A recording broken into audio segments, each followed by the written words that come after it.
Red Stafstrom, how are you, sir? I'm doing good. How about yourself, man? Good to see you, bud. Good to see you. I'm so glad to have you on today. Are you kidding me? This is the best. This is the best. You are so unique. You know, you are truly a unicorn in the sales world. I prefer a Sasquatch. I think the resemblance is a lot more uncanny there. That's okay too. Yeah. I can't wait for the listeners and the watcher and those that are watching to introduce you to Red Stafstrom. I'm so excited today to have you on. Hey, I wanted to just, I'm your host, Crispin Cruz, with the Pipe Podcast and Sales Arbiter, of course.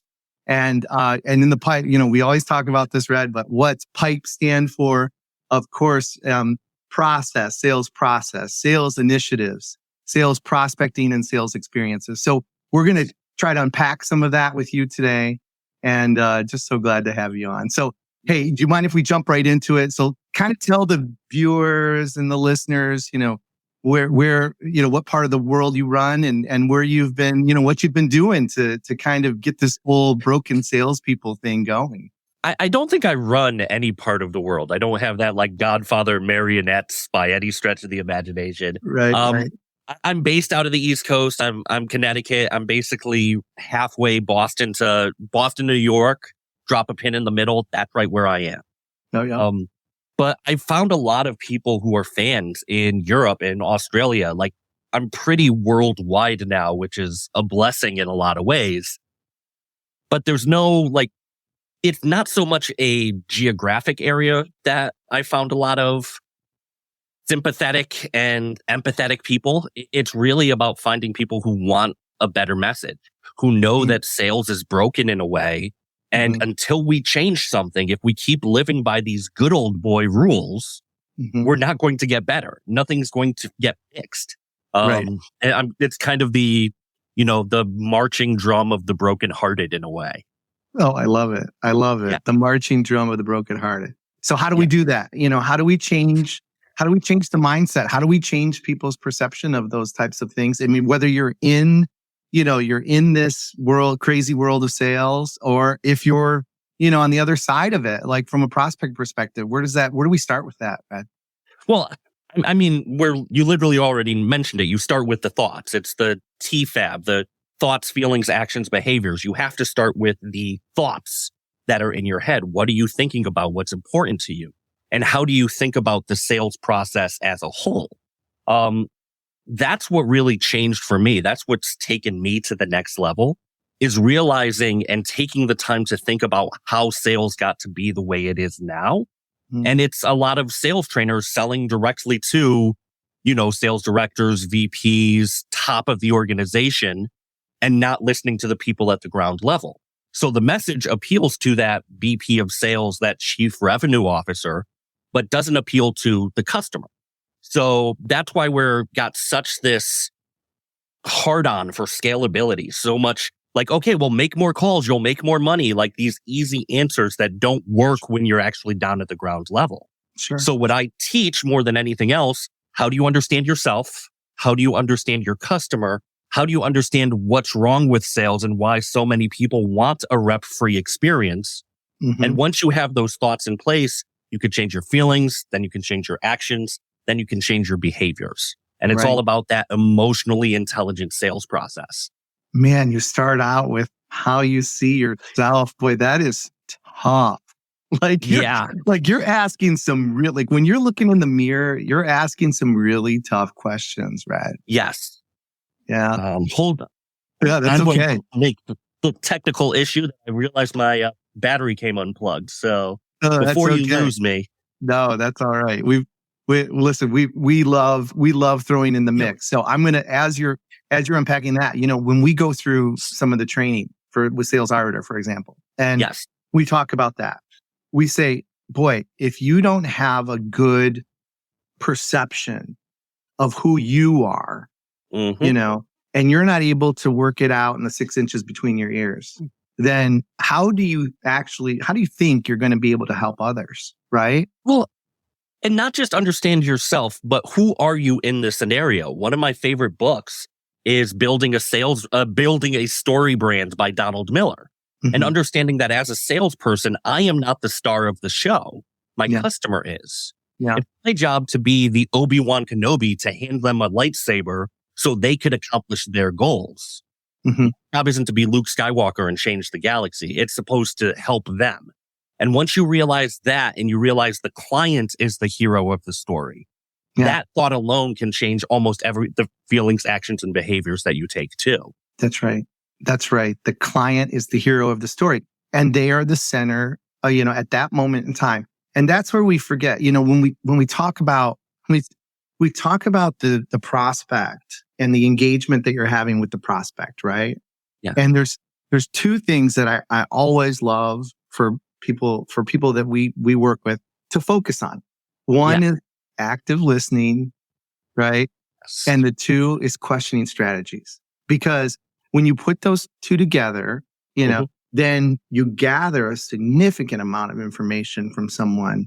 But when you're actively listening, you're listening for what's important to your prospect, and I've even gone as far to say, we need to change the definition of prospect. A prospect isn't just the person you're trying to sell to, right? The prospect is anybody that you're engaging with all day long. Yes.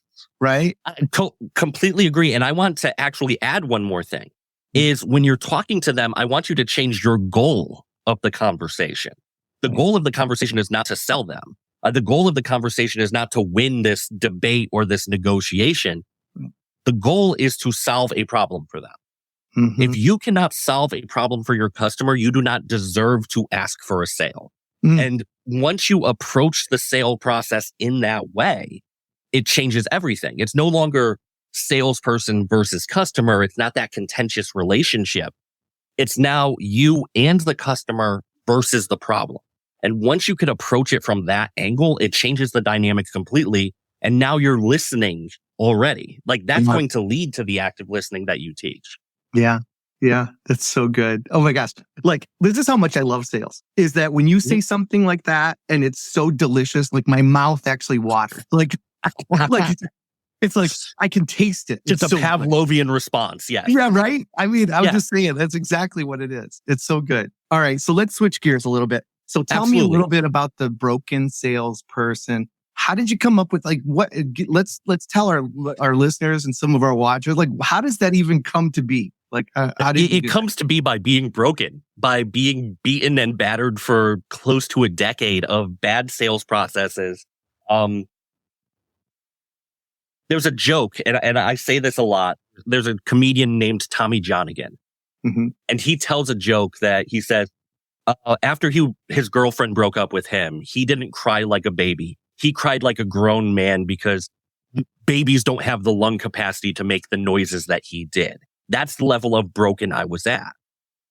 And it happened because I had a whole bunch of well-meaning managers who wanted to teach me things that they thought was right, but they never explored it. They never challenged what they thought. So they wind up reciting all of these Ogmandino, Dale Carnegie, Napoleon Hill taglines without really understanding human beings. Right. So once I actually hit that breaking point, once I actually had that full panic attack breakdown, I started relearning everything that I learned about sales. And I didn't just read sales books. I read psychology, sociology, anthropology, philosophy.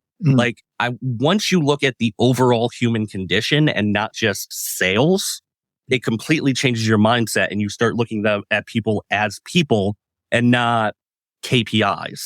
Right. That's right. Wow. I love it. Yeah. We're seeing some of the, the video and the lessons learned. This, when you're watching that video, for those of you guys who are listening on the podcast, you can't see it. I was in a black hoodie standing in front of a couple of pieces of plywood that I had in the basement. I would literally start my podcast off as, "Hey, broken salespeople, welcome to the workshop." And I recorded it in my woodworking shop. Got it. But the idea was it doesn't have to be perfect. Right. A plan that you execute at 40% is better than the perfect plan that you debate for months and months and months. Oh, it's so good. That's so good. I'm telling you. Yeah. And but that's what I started with is, hey, literally, I'm going to do it in my basement, right? 8 feet away from my table saw. And now, I'm speaking on fairly large stages. But it wouldn't have happened if I didn't feel like, let's run into a few walls. Let's play Roomba for a little while. You hit a wall and you turn a few degrees. Right. Right. I just love it. I mean, don't let perfection be the enemy of good. Like I've said that so many times, like, because you'll just continue to go back to that well and nothing, and I mean, nothing will get executed. Well, and like me and you, obviously, we're in a different category than a lot of people because obviously you read a ton of these books. You study this the same way I do. I do 50 books a year. I mean, my Audible account, I think I'm at like 16 months of listening. But for most people, that's not what they need. They don't need to read 50 books. They need to read one book and actually apply it. Right. That's it. Right. That's right. All right, let's move forward. So let's talk a little bit about the Introvert Sales Survival Manual. I love it. There we go. I love it. So how did this come about? Like if you want it, if our listeners, they better go out and buy it, first of all, because it's fantastic. On Amazon, all of them, shameless plug. I love it. But I would expect nothing less from a sales professional. Yeah. Okay. So, but let's just say at the end, they're reading that last page, Red. They're reading that last page of the book. And for you to feel like they got value out of the time and the effort and the energy that you spent in sharing, these ideas and your emotions and all of the concepts, what would you hope that what's the 2 or 3 things that you hope that they would walk away from when they're just turning that last page? So the biggest thing I want all introverts to understand is how we're wired, how we actually function. We aren't this, like most people think of introverts and they think of like Ali Sheedy's character from The Breakfast Club, like this awkward, nerdy, like squeaks instead of talks. And that's not how most of us are. Introverts can learn social skills the same way extroverts can learn how to paint. It's a skill to be learned. So the first thing is understand how you're wired. How do you recharge? And that's why I have the battery on the cover, is because I know once you understand that battery concept, you can build everything based on that. If you know that you recharge in one-on-one conversations about deep concepts, you're going to put yourself in those situations rather than the networking event with 50 people that you only need to talk to 1 or 2 of them. That's right. That's really what the book is about, is how do you build a sales process that focuses on your efficiency with that social battery that you have. We're not going to do 50, 60, 70 calls a day. So how do we take and create a process that's going to find our ideal clients and get the most revenue we can out of the people we can help the most? That's right. I love it. It kind of came from when I was selling cars. I remember I was very good at high pressure sales, very good at it. I could be an absolute bulldozer. For those of you guys who can't see me, I look like a rejected Game of Thrones character, like a big orange beard, big dude. The people that I had to push, the people that I had to like close were my biggest headache clients every single time. Wow. And once I realized that they're going to take a ton of effort and they're going to cost me money at the end, because the way car sales works with customer satisfaction surveys and things like that, I was making $100 to lose $1,000 because I had to close it. And once you understand what's efficient, what you can let go of, who you don't want to work with, it changes your mindset completely. Oh yeah, you're so right. You're so right. Yeah. And isn't it those that, drive us down on price, those that are like, that you feel like, they're in, I call it the adult child, right? That they're the adult, you're the child, and they're barking orders at you. And you need to make your quota. You need to make numbers. You need to, keep the roof over your head. You need to, continue to pay your car payment and your cell phone bill.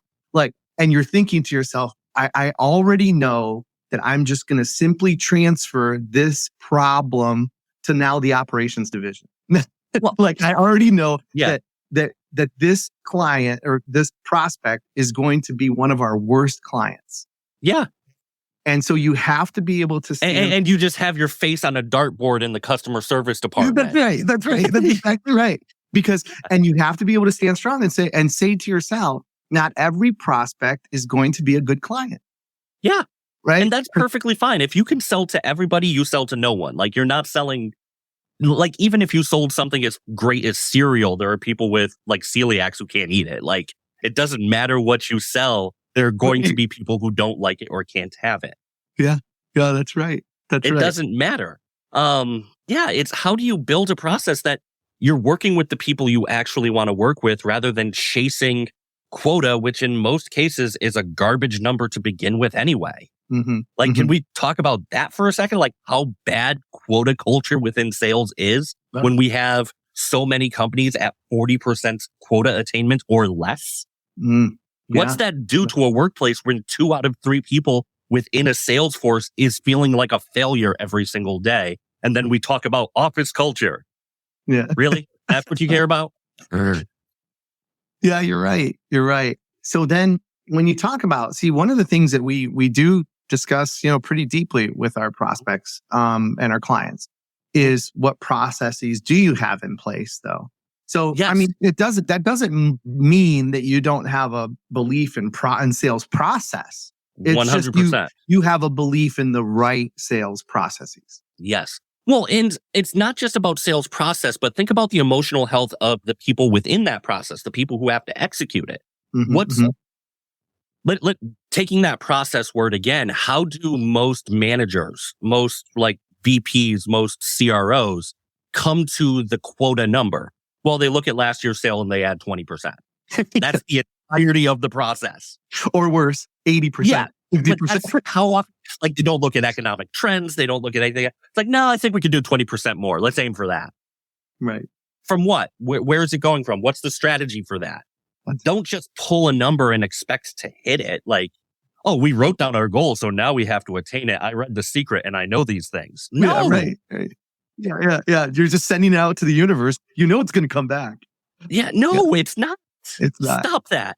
And that's why we have the turnover that we do in the sales world where SDRs are leaving. Like, the average SDR stays at a role for only 1.2 years. Yeah, I believe it.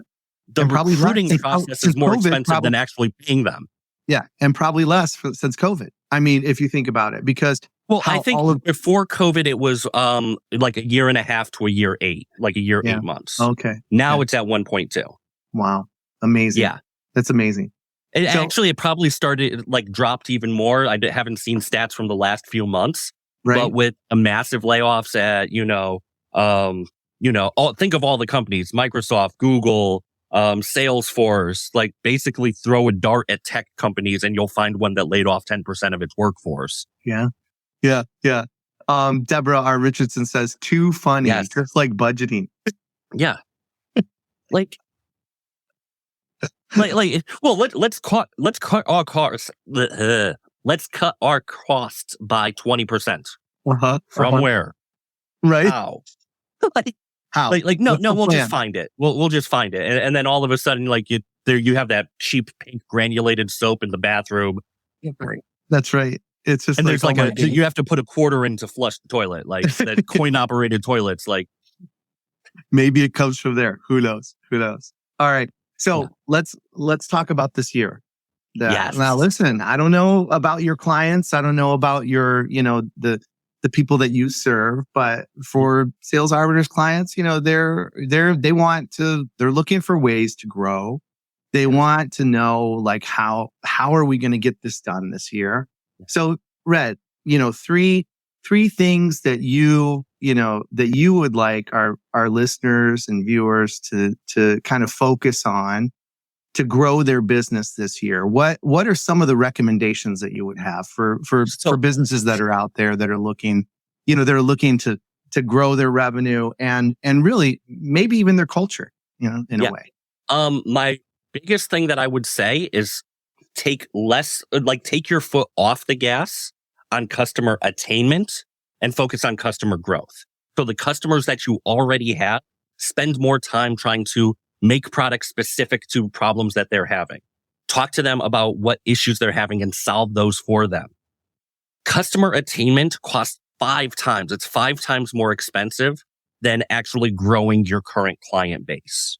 Mm-hmm. So take that time and actually get closer with your current customers, because there's usually a lot more profit to have. There's a lot more lifetime value to get out of clients that you stay connected with, that you keep talking to, as opposed to just constantly going out into the wilderness and expecting to come back with a meal.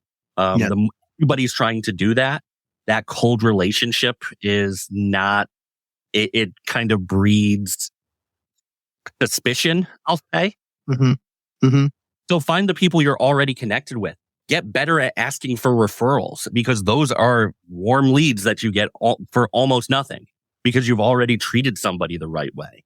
Right. So don't focus on new customer attainment as much as treating your customers that you already have the right way and growing them. They probably know 5 people who buy your product. You just haven't asked the right way. Okay.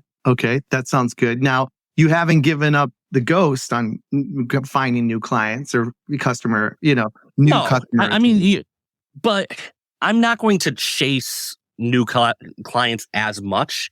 Right. What I find is customer attainment, almost every company is over leveraged in that direction. Sure. So I'm not saying stop. I'm saying let the foot off the gas a little bit. I got it. Take those funds from SDRs and AEs and put them towards account managers. Right. When you look at almost any of these tech companies, they are very, very heavily leveraged towards SDRs. In fact, SDRs usually make up 50 to 60% of their sales force. Yep. But all the profit is in your current customers, and you just aren't getting that. Yeah. Yep. And that's very common, particularly in the SaaS industry, because so many SaaS products have one product they sell, and that's it. Mm-hmm. So add more products, build more of a offer that solves multiple problems, as opposed to one thing that's like, okay, well, we got your $20 a month subscription. We're done talking to you forever now. That's right. When you have a problem, you could go to widget.help.com and find an answer with our FAQ list. Right. No, have people who simply reach out and prevent problems before they just cancel. Mm-hmm. Mm-hmm. I'll tell you, I was working with this, and we continue actually to work with this company that does public relations marketing. Mm-hmm. And you know how we ended up finding them, and how they ended up finding us is how's that? We actually answered the phone. Yeah. Yeah. That's the big one. They called out, talked to, engaged, we're trying to engage for some sales training, coaching, mentoring. And they were looking up, other companies in our area, and they found us, and we hit the list because, things are happening and growing for Sales Arbiter, which has been great. Yeah.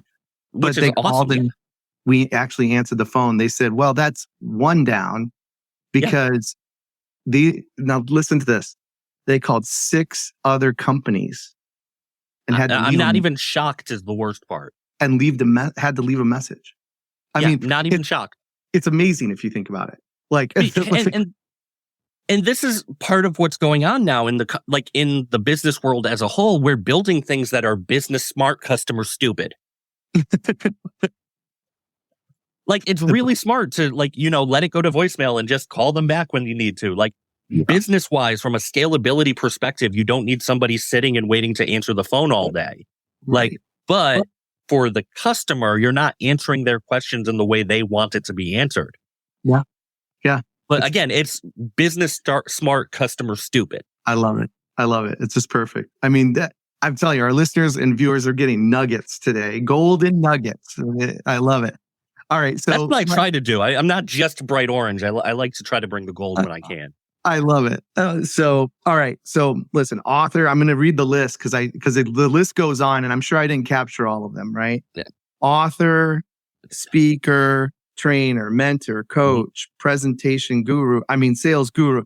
I mean, how do you do it all? I mean, Red, how are you managing all of it? I mean, you got your book. I mean, there's just a lot of things going on in, Mr. Stafstrom's life. I mean, tell me a little bit How do you manage your time, and what are some, tips and tricks for those that I'm going to be completely honest. I don't all the time. And I think every entrepreneur who's listening to this has had those days where it's like, no, I'm way behind on this, and this. Like, it's going to happen. Just like I said before, a plan executed at 40% is better than the perfect plan that sits and gets debated. Figure out what you want to do, pick 2 or 3 directions and go after those, and let everything else die. Like that's the hardest thing to do as an entrepreneur is letting good ideas die.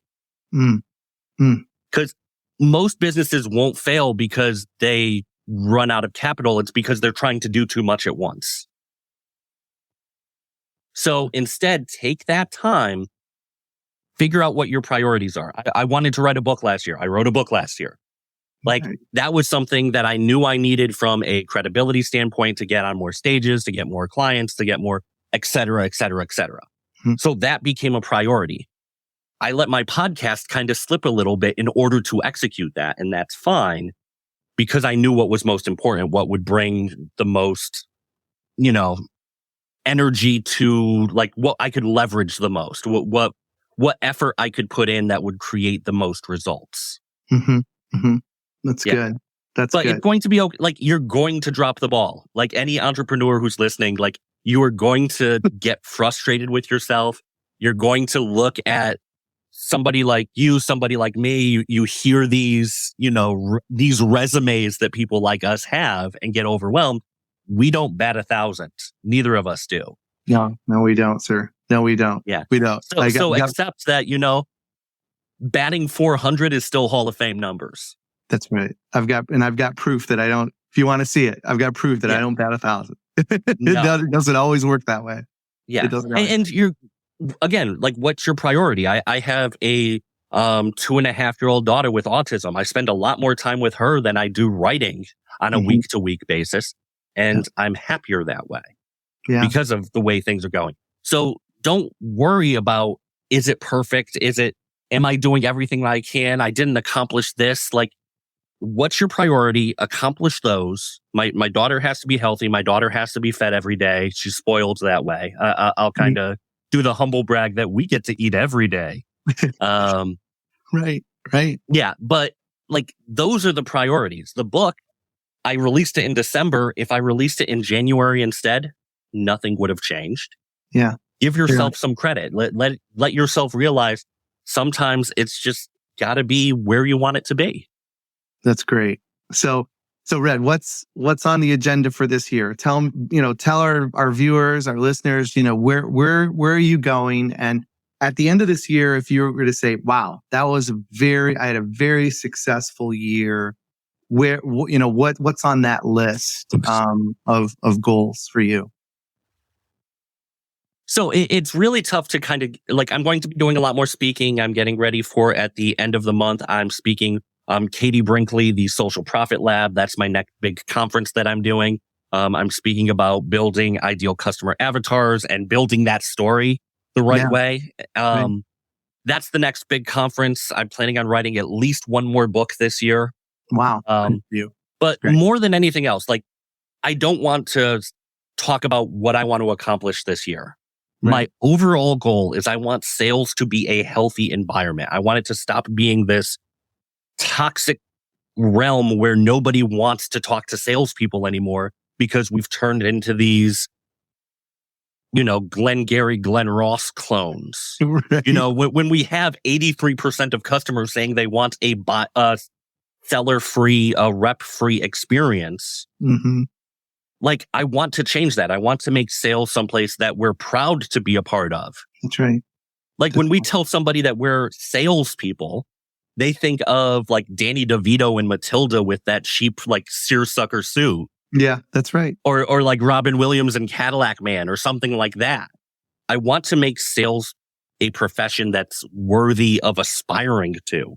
Yeah. That's the ultimate goal. Like, I know it's not going to happen this year, but that's what I want. I want sales to be a healthy place where we're not seeing salespeople as disposable assets. Yeah. It's so good. I mean, and I shouldn't even say they're seen as assets. They're just seen as disposable. I should probably phrase it that way. Yeah, right. That's right.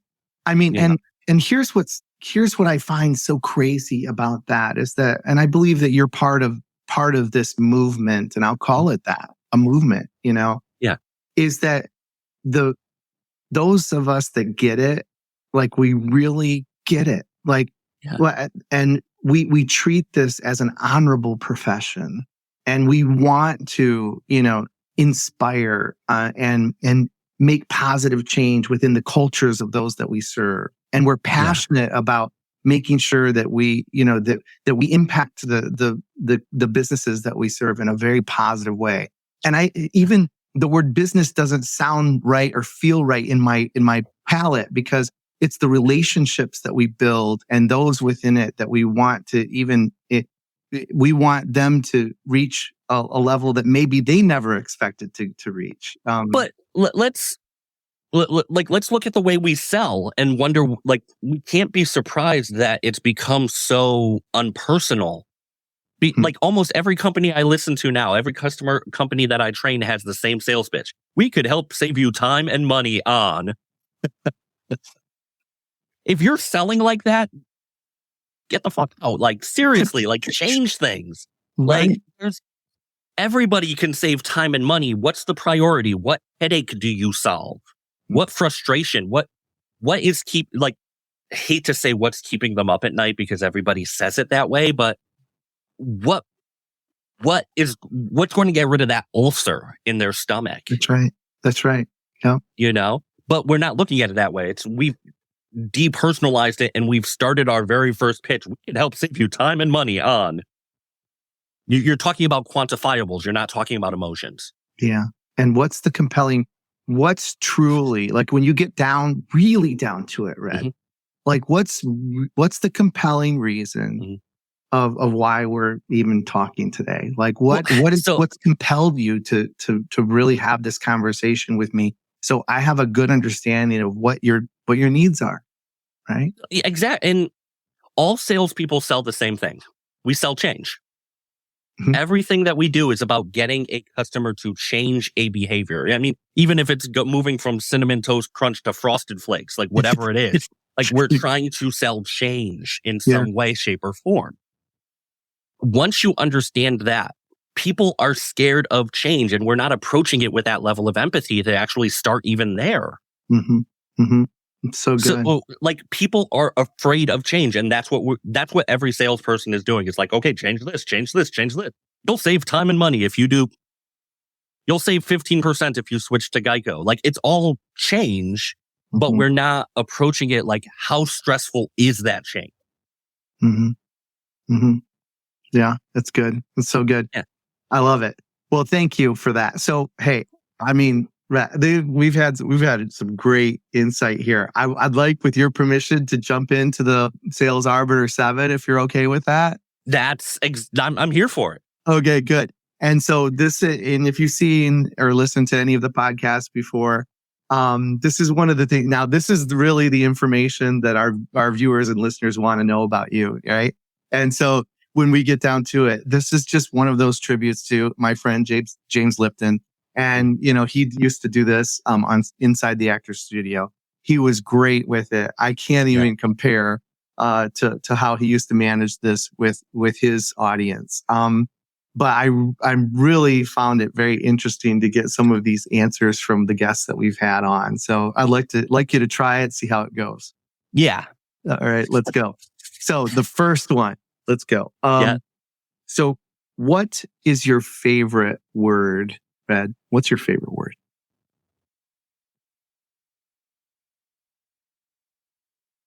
I'm going to go with challenge. Yeah.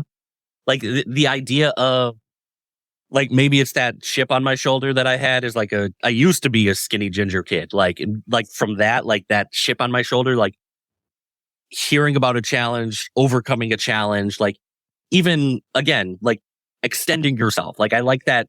I think I'm going to go with challenge on that one. I may change my mind within a day, but that's what I'm sticking with now. That's okay. Yeah. So let's go to the next one. What's your least favorite word? Tradition. Tradition.